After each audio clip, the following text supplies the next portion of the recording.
Okay, welcome back to my YouTube channel. So a quick one before we go into the grading class. This particular video is going to show you how the node trees work. So I'm going to explain each and every type of nodes we have. Make sure you hit that subscribe button to keep getting notifications. Don't forget to like, comment and share. Let's roll the intro.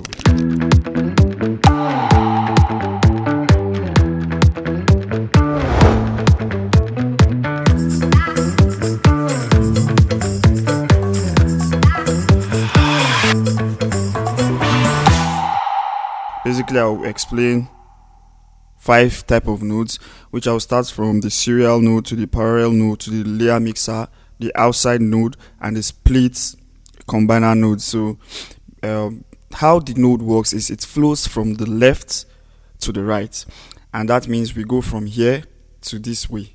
That's how it works.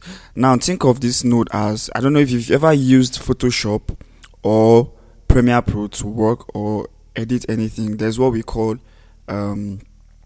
layers. Yes, now these layers are stacked on top of each other.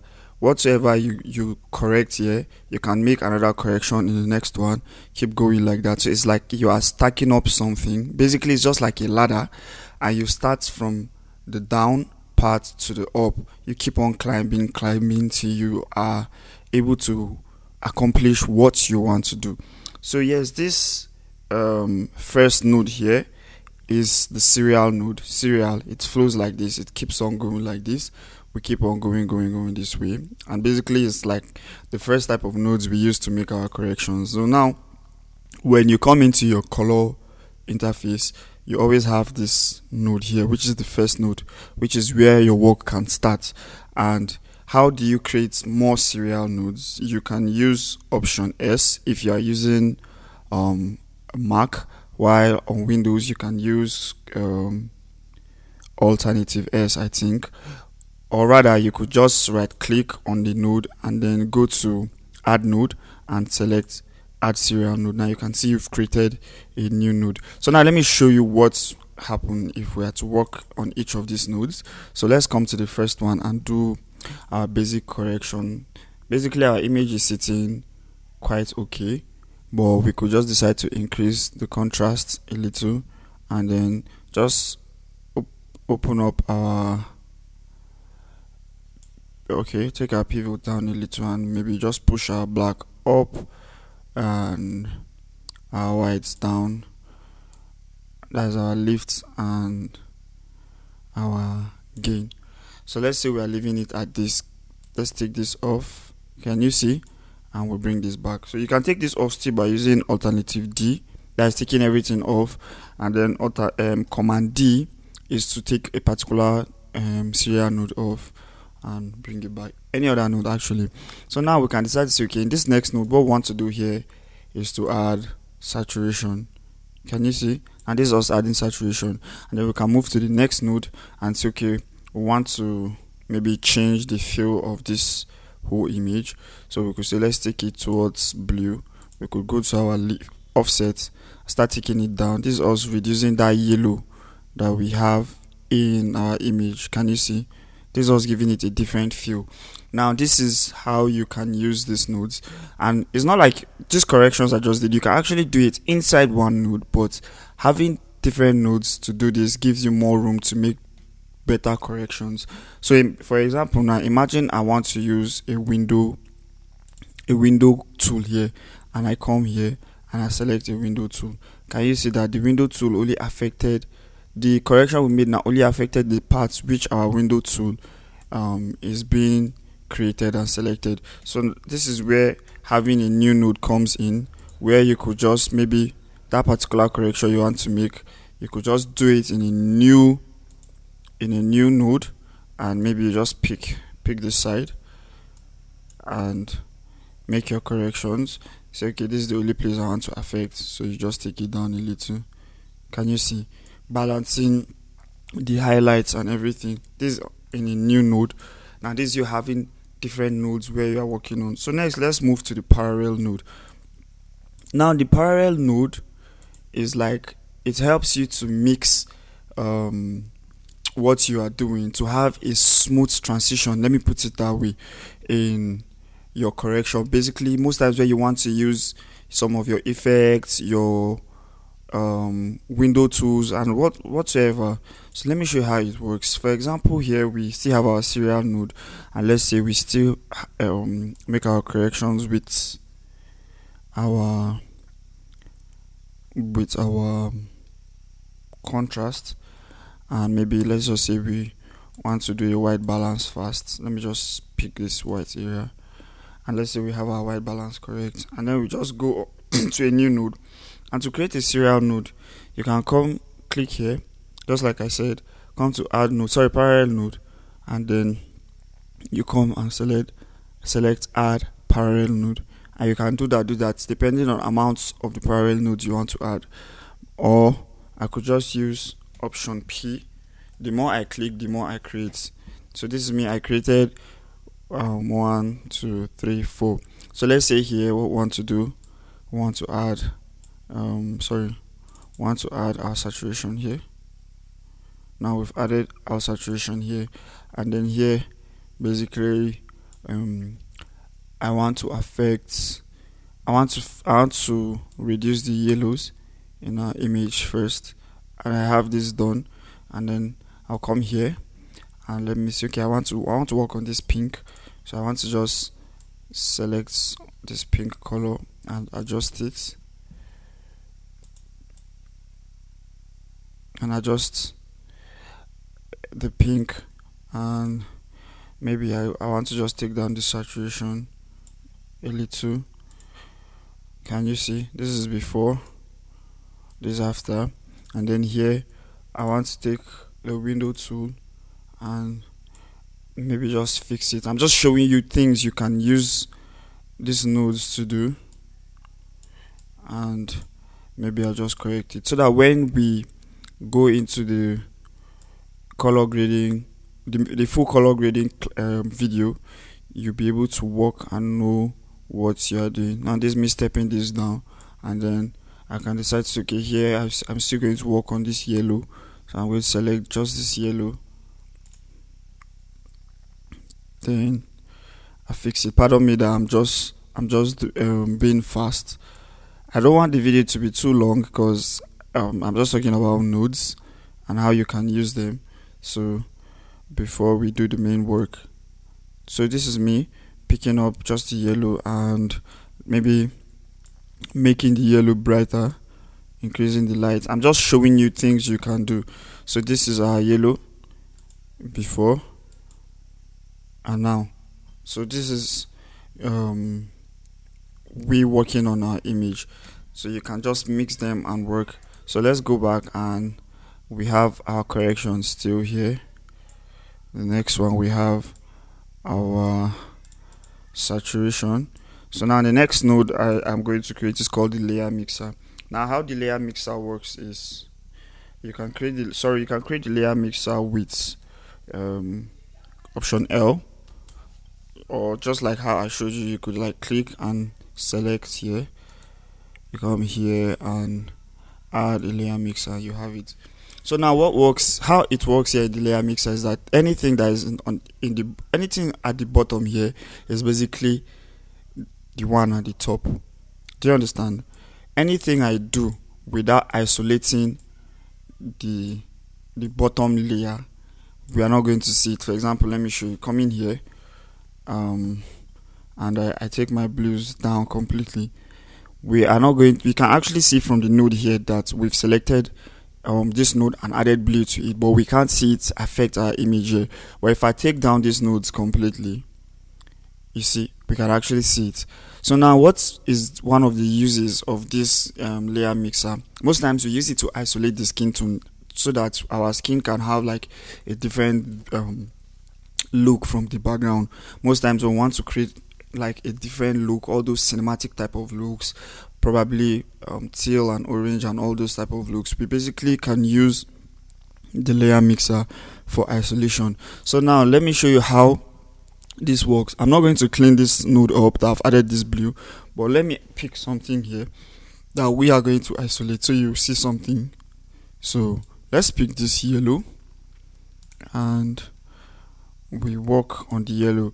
One of the differences is that with the parallel mixer, whatsoever you pick, you can see it anytime, any day. But with the layer mixer, it doesn't work that way. And this is us. We've picked the yellow here, and let's come out of this. Now, still, we are not going to see what is here because we still have another node here that has not been isolated. But if I take this down, we actually see, you can see our yellow is standing out on its own without being affected by the blue we added here. But if I bring back this node, you are going to see it. So what are we going to pick next? Let's pick our yellow here. Sorry, our pink. Let's pick the pink.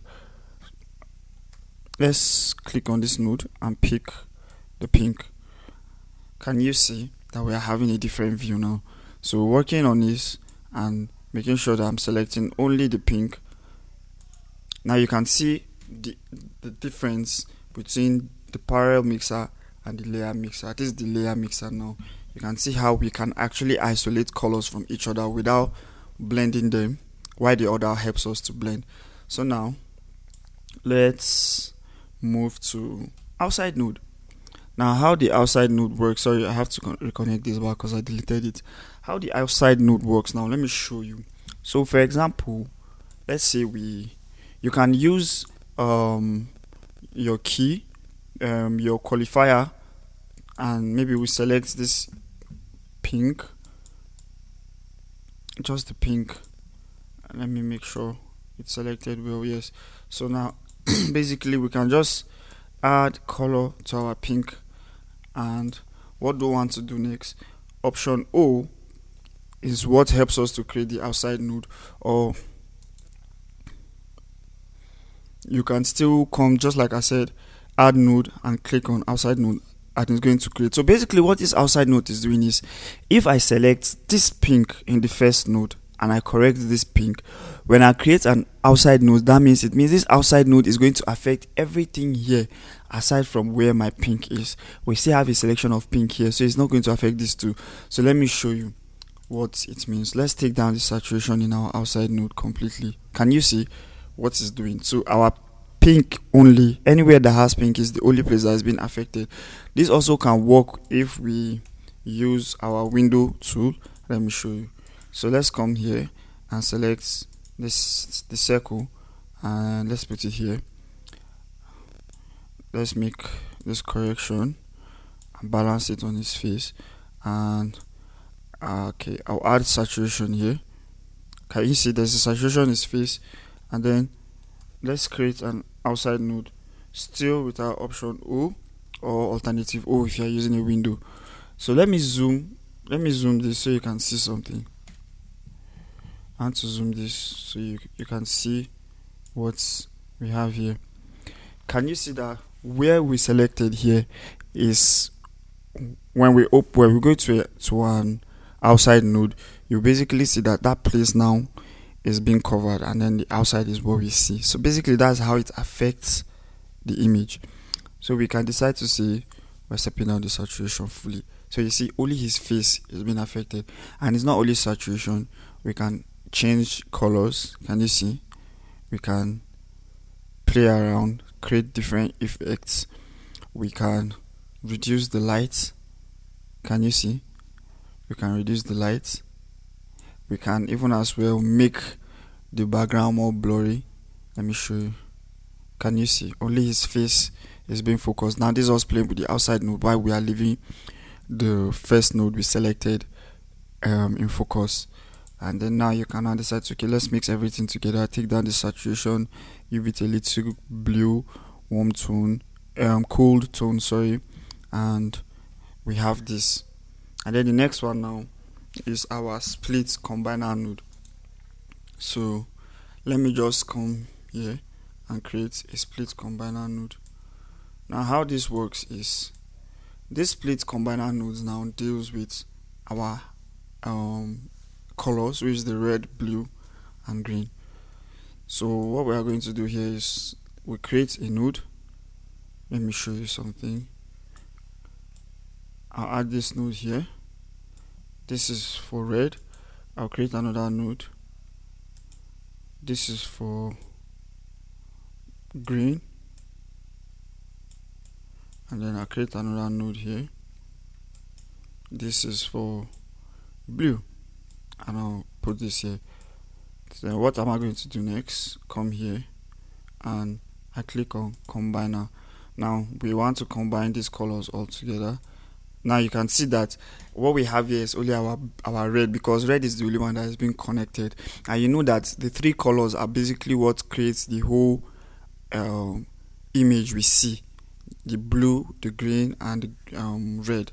So if I put the green here now, you see the color changes a little. Now we are almost getting the normal color of the human eyes. If I take this blue, this red completely, you see how it becomes just green completely, but with the red now, it has given us a different feel of green. Now if I connect this blue, we have our colors completely. So now let me reset this outside node we just did. Let me take this out and let me reset this. Now how this works is, if I come here, anything that is actually red basically is all that gets affected. So if I have red in this image, if I take it down, it's going to take down the saturation of that red completely, but I don't have red, I think, but I have green. So let me work with green and see. Let me increase the saturation of this image. Yeah, so this is my split combiner node, and some people still use this to create fills in their images as well. So now this image has more green in it. Now increasing the brightness affects almost all the green. Let's go to the red and see. Now the red channels in the image is what is being affected mostly. You can see that this pink here has a little touch of red there, so that's what we are basically affecting. But let's try blue to be sure. Now let's come to blue.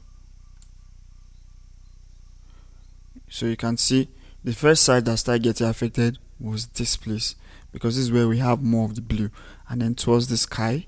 So let me take this down completely and let's see what we have.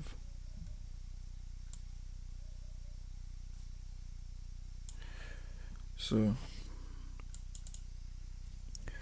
this is, and another thing again, if we had more reds in this image, and maybe let's say our red channel has noise, what would have done is to come to our noise reduction and work only on those red channels, and it's going to clean up the noise in our red channel. But we don't have more of the red here, so but let me work on this is the green, so let me work on the green channel. Let's see something. This is green here, so let's come here, let's select 3 and let's make this 20 so we can be able to see the effects very well. 20, or let's go 50, and let's make this 50 also. So let's take this off and on.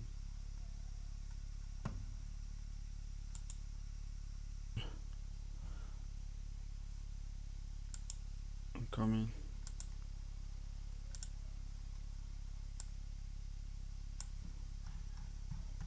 Okay, so this image basically has more of the green channel, so you can notice that even as I blurred the image, it affects more of the green channel. Let's sharpen the image and see,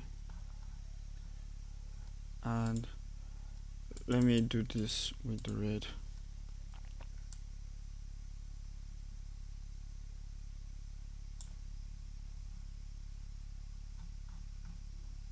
Okay,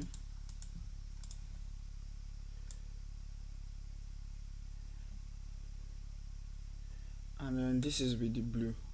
If you notice now, this is I just blurred this image basically from the blue channel, but it's not really affecting the image because we don't have more of the blues. So if you notice, it's mostly of the dark areas that it is being affected. Let me take this down also.